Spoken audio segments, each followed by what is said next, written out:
दोस्तों नमस्कार। आज की कहानी है माँ बिना कैसा मायका। आशा करता हूँ आप सभी कुशल मंगल होंगे। तो आज की कहानी शुरू करने से पहले जो भी चैनल पर पहली बार आए हैं चैनल को सब्सक्राइब करें और घंटे का बटन दबाकर ऑल का आइकन जरूर प्रेस करें ताकि हमारी आने वाली सभी कहानियाँ आप तक सबसे पहले पहुँचें। तो चलिए शुरू करते हैं आज की एक नई कहानी। कल्पना की माँ को गुजरे करीब 1 साल हो गया।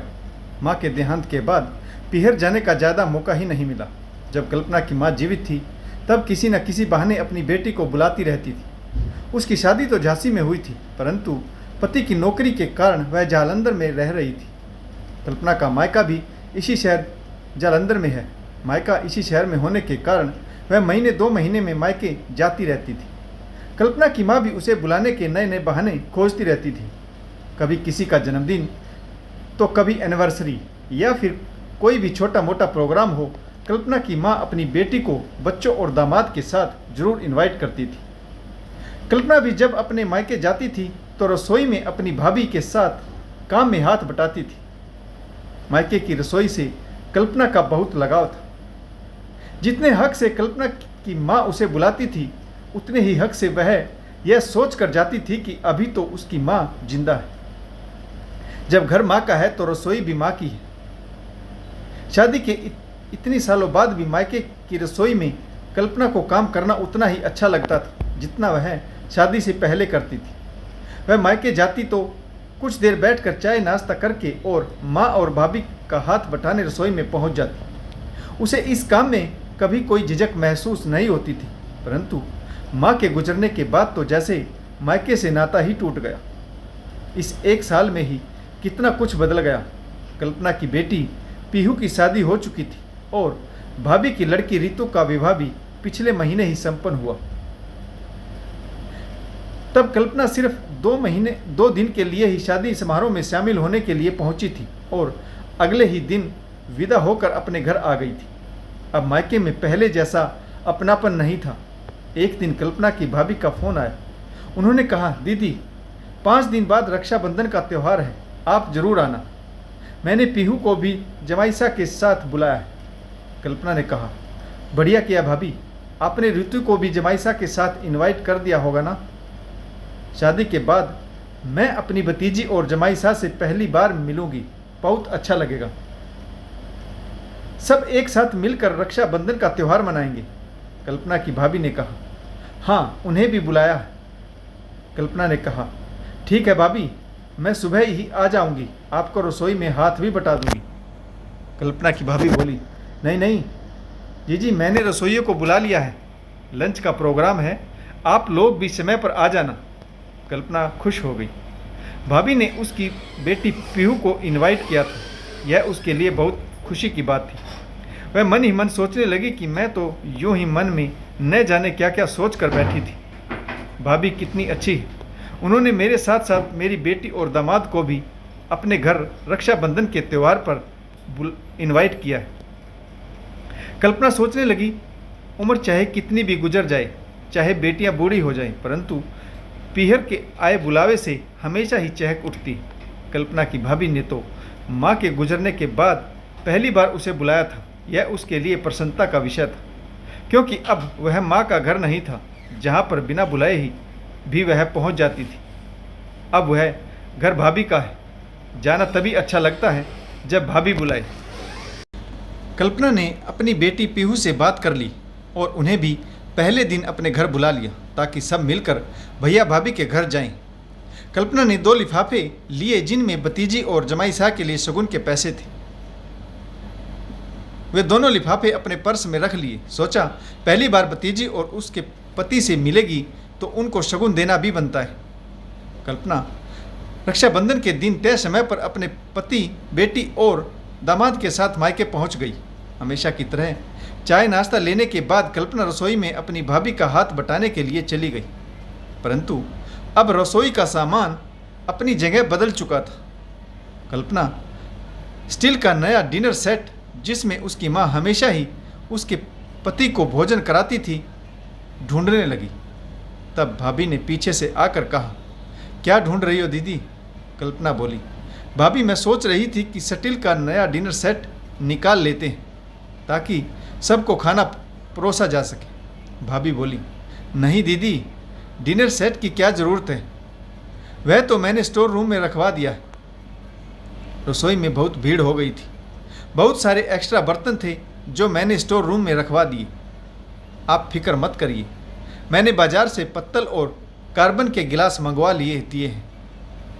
बर्तन मांजने धोने का झंझट भी नहीं होगा। कल्पना यह सोचकर चौंक गई। शादी के बाद पीहू और उसका पति पहली बार अपने मामा मामी के घर आए थे और भाभी उन्हें पत्तल पर भोजन कराएगी। जमाई शाह को बहुत महंगे डिनर सेट का ना सही परंतु स्टील के डिनर सेट में तो भोजन करा ही सकती थी। परंतु कल्पना बेचारी क्या कहती, उसने पत्तल और डोने लगा दी।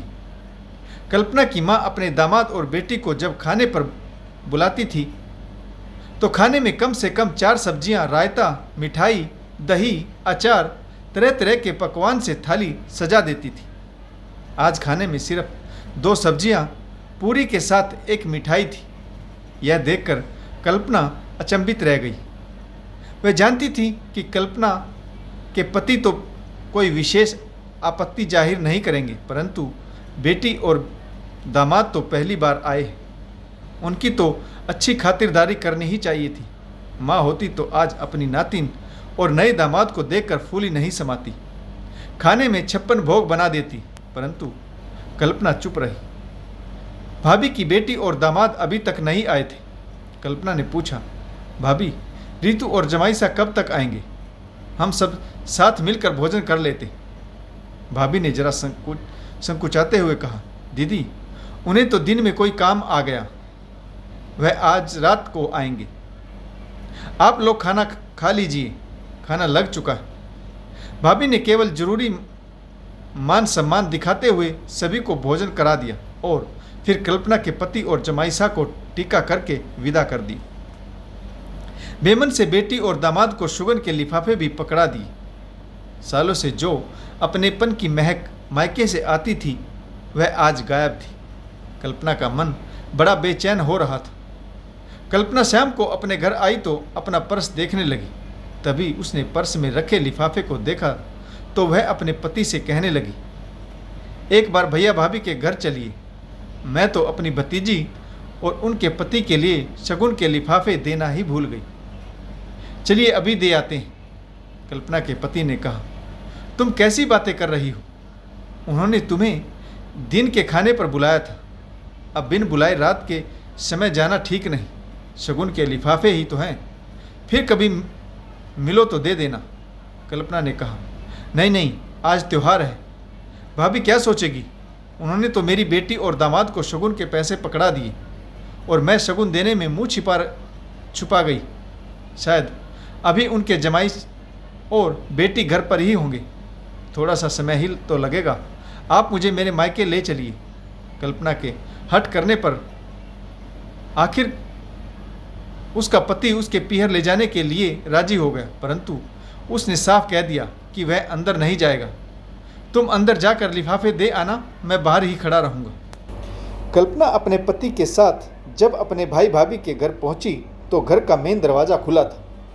घर अपना जब चाहे आ जा सकती, इसीलिए बिना डोरबेल बजाए ही अंदर चली गई। कल्पना की भाभी के कमरे से सभी के हंसने बोलने की आवाज़ें आ रही थी। लगता है ऋतु बेटी और दामाद आए हुए। कल्पना तेज कदमों से ड्राइंग रूम से होती हुई किचन के सामने से भाभी के कमरे की तरफ जाने लगी तो किचन में रखे बर्तनों की चमक ने बरबस ही उसका ध्यान अपनी ओर खींच लिया। कल्पना ने रसोई में जाकर देखा तो चांदी का डिनर सेट जिसमें खाना सजाया हुआ था। खाने में शाही पनीर, दाल मखनी, मूंग का हलवा, रसगुल्ले, रसमलाई, पापड़, अचार, चटनी और भी कई चीज़ें थी। कल्पना ने जब यह देखा तो उसे बहुत आश्चर्य हुआ। भाभी ने हमारे साथ इतना भेदभाव किया। रसोई ओपन थी जो ड्राइंग रूम के साथ अटैच थी। तभी वहाँ पर कल्पना की भाभी आ गई और अपनी ननद को वहाँ पर देखकर अचंभित होकर बोली, अरे दीदी आप? कल्पना की भाभी सारा माजरा समझ चुकी थी और बात को संभालते हुए बोली, दीदी यह चांदी का डिनर सेट अभी शाम को ही रिसीव हुआ था। अगर पहले आ जाता तो आप सबको भी मैं इसी में भोजन कराती। तभी वहाँ पर कल्पना की भतीजी का हस्बैंड रवि भी आ गया। कल्पना के चरण स्पर्श करते हुए, बुआ जी कैसी हैं आप?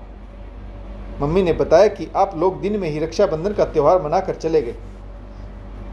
मम्मी कह रही थी कि फूफा जी को कोई ज़रूरी काम आ गया था। मेरा तो मन था कि सब साथ मिलकर यह त्यौहार मनाते।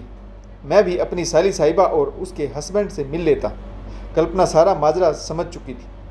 मैं जानती थी कि उसकी भाभी ने ही अपने जमाईसा के सामने यह बातें बनाई होगी। कल्पना की आंखें नम हो गई। तभी वहाँ पर रितु भी आ गई। कल्पना ने रितु और उसके हस्बैंड को सगुन का लिफाफा देते हुए आशीर्वाद दिया और आंखों में आंसू लिए मायके से विदा हो गई। कल्पना की भाभी में भी इतनी हिम्मत नहीं बची थी कि वह अपनी नंद को रोक सके। वह भी अपने किए पर शर्मिंदा थी।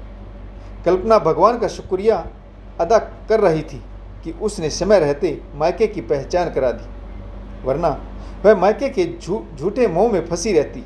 तो दोस्तों, उम्मीद है आप सभी को यह कहानी अच्छी लगी होगी। रक्षाबंधन का त्यौहार आ रहा है। सभी भाई और बहन ने अपनी अपनी बहन बेटियों को फ़ोन करके अपने घर जरूर बुलाएं और उनके आदर सत्कार में किसी तरह की कोई कमी न छोड़ें, क्योंकि बहन बेटियां पैसे की भूखी नहीं होती।